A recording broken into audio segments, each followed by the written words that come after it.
And everything that isn't working in your life will come right on up there. Or as Eckhart Tolle says, that's when the pain body comes up. The pain body comes up. And each of us has our own version of the pain body. And guys, it is not your job to hang around and be flailed by someone's pain body. You have my permission to say, honey, you take a bath, sweetie. Whatever you need to do, I'll be back. You know, I'm going to go out for a while, as long as it takes. If it's a week, you know, I'm going hunting, whatever.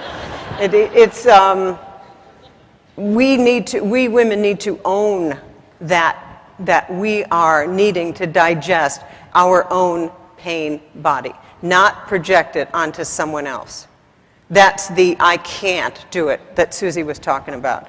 But when you're in the midst of it, when it's PMS time or PMS writ large, perimenopause, that's everything that isn't working in your life, that is not supporting you as a leader, as a powerful being, will come up and hit you between the eyes. And it's supposed to be like that because you're in labor with yourself. Now remember what I said to you. We now have a cesarean section rate in this country that's 50%. In Brazil, it's nearly 100%. And in many third world countries, it's approaching 80, 90, 100%. One of my daughter's friends just moved to Laredo, Texas. Her husband works with the DEA or whatever the guys at the border who do the drug stuff. Anyhow, she's pregnant and she went to the nearest clinic and they said to her, would you like to choose your date for an induction or would you like a cesarean section? What? What? You know, there's a delicate dance between the baby's pituitary gland and your pituitary gland that determines when labor is supposed to start.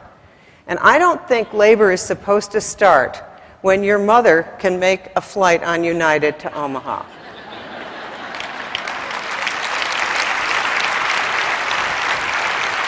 Yeah. And, you know, in New York City, of course, it's insane. I could tell the minute I landed here, you guys were like a lot more sane. Your host committee is like, you women are, you just are rock stars here. And I knew it. Plus, those shoes are so good. You know, they're so good.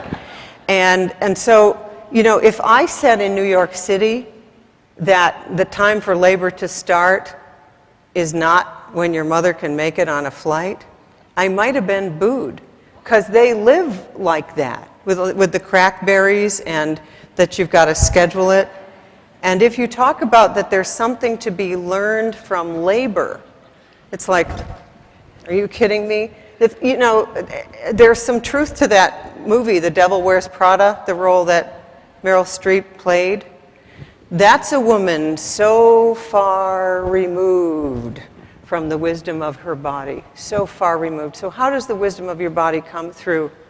It comes through in the processes of the body.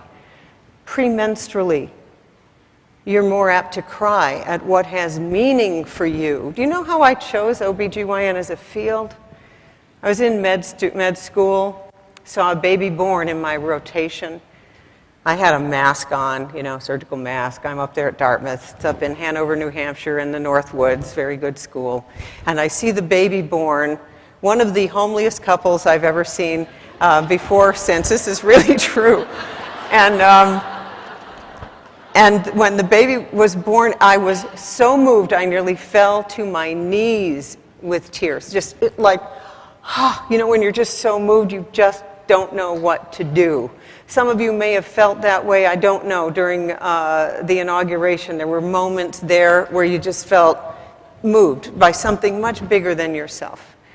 And I was so glad that I had the mask on, because back then I was told, you're taking the place of a man.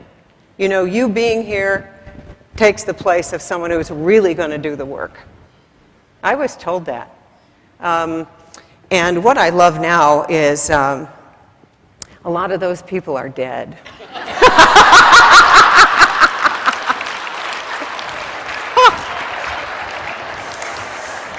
This is where I bring out, the Elton John song, I'm still standing. Yeah, yeah, yeah.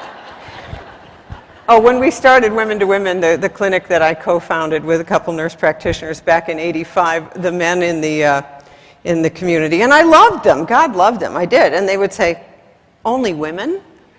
You're opening a center for women run by women? Isn't that a little imbalanced? I mean, you know that 99.9% of the people who take care of women are men. Don't you think that's a little imbalanced? There was an interesting feminist named Dale Spender who did some research back in the 70s in England with academic people.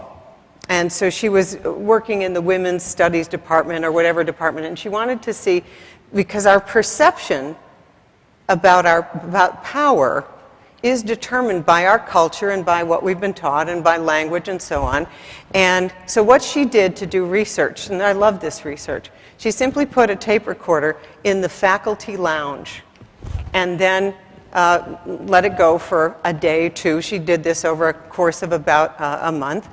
And then at the end, she simply recorded the number of times that women spoke and the number of times that men spoke. In other words, total time, okay, of 100% of the time. Okay, the most that a woman ever spoke in a mixed gender meeting of professors was 30% of the time. That was the most, but this was the perception. A woman who spoke 30% of the time was perceived by both men and women as taking up all of the space. When she only spoke 30% of the time, she was considered someone who was taking up way too much space. If you're going to be a leader, you're going to have to take up space. You're also going to have to do some things, like you go into your doctor who says, would you like a planned cesarean? I don't think so. Can we induce you? I think you're 2 days overdue. I don't think so. You are going to have to learn the skills of tuning in to your power. And then the minute you feel something that may be uncomfortable, you need to understand that divinity comes to you through your body.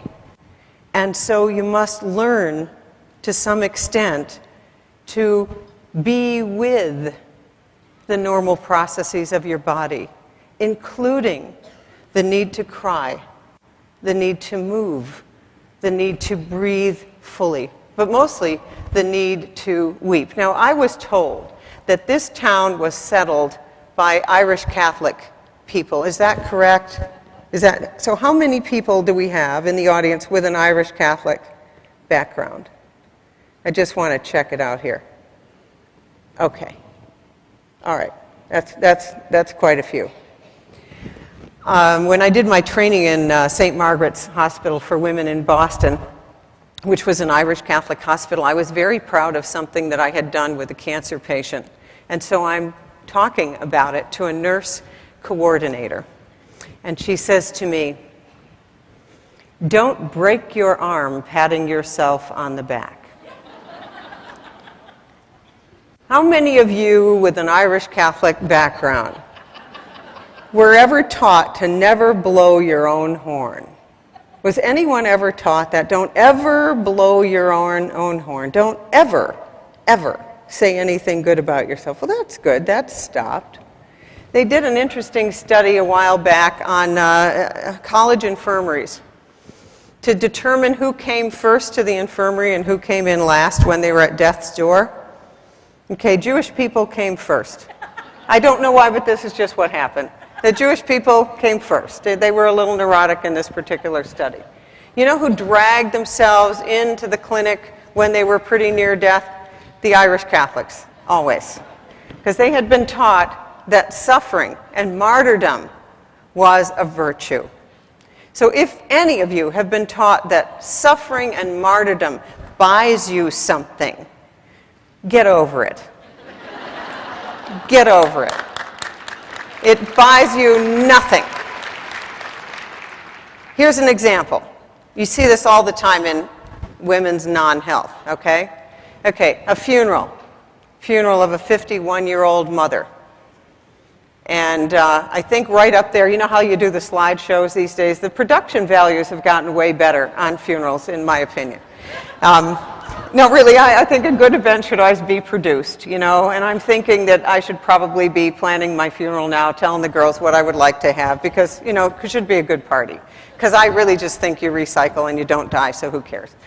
But anyway, in this particular funeral, they had, she was a good woman. She always put everyone's needs before her own. And she died at 52. And in the pictures that were shown, okay, you start with a little kid. Little kids are very close to God, and they're close to the original template of what we're supposed to be. 2-year-olds, right? They think everything is fun, and they tell you what they're feeling, and they're hilarious, right? And they're exasperating because they don't do what they're told, too. That's true, too.